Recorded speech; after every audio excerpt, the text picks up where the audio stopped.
In my papers, Level 1 and Level 2, I have mentioned the allies of mankind in different places, on different occasions. Some readers have, over time, emailed me and told me I ought to spend more time on the good star races than the bad ones and concentrate more on the positive, or will get even more of the negative. They conclude that this is exactly what the bad forces want, people focusing on them so they can get even more powerful.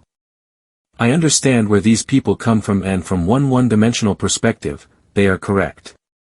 Still, I am concentrating a lot on the positive sides as well in my solution sections. But the most important reason I am focusing so much on the negative ETs compared to the positive forces is that before we can do something constructive about our situation, we need to know what the situation is. We can sit and meditate and do all the right things and think we are immune to all the negative, but all we do is to sweep it under the carpet. If we are not aware of what's going on, we are more than likely going to continue doing things that have kept us trapped for millennia, without even knowing we're doing them. The only way out of this is to educate ourselves and at the same time concentrate on the positive. Not everybody needs to do what I do and write papers or books, but we need to do both, educate ourselves and think positive. Because if we don't understand the mechanics behind what's going on, we won't be able to break the chains.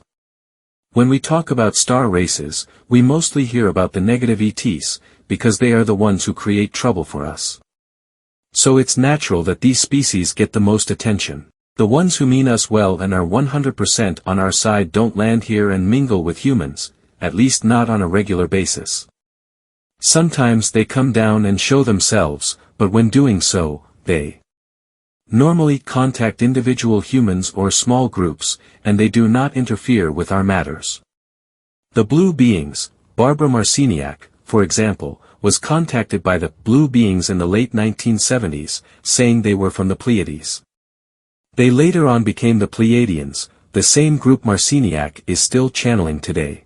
This group consists of a number of beings from different star races who have come together as ontoenergetics to spread their message in an effort to help themselves and mankind. One of these Pleiadian groups is the blue beings. They came here as non-physicals and let their avatars manifest themselves to Barbara as the blue beings they apparently are on their home planet in the Pleiades.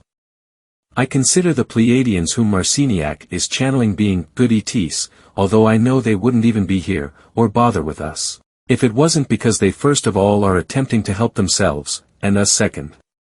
However, it has shown that their mission, agenda, has been quite beneficial for us too, and over time I noticed that they have really come to like us humans. Yes, I can tell from have listened to them quite a lot, and some of my own material is inspired from what they have taught me. So, in spite of that they have their own motives, I consider them being allies of mankind. They are the descendants of the fallen angels in the Bible, and the Pleiades today and in the future, where they come from, are quite tumultuous places, with civil wars and inner conflicts. The Marciniak group, however, is a rebel group who meet somewhere in secret and in the WES Penre papers, the non-physical to do this specific and unique channeling. They want an end to the tyranny that runs the Pleiades in the future.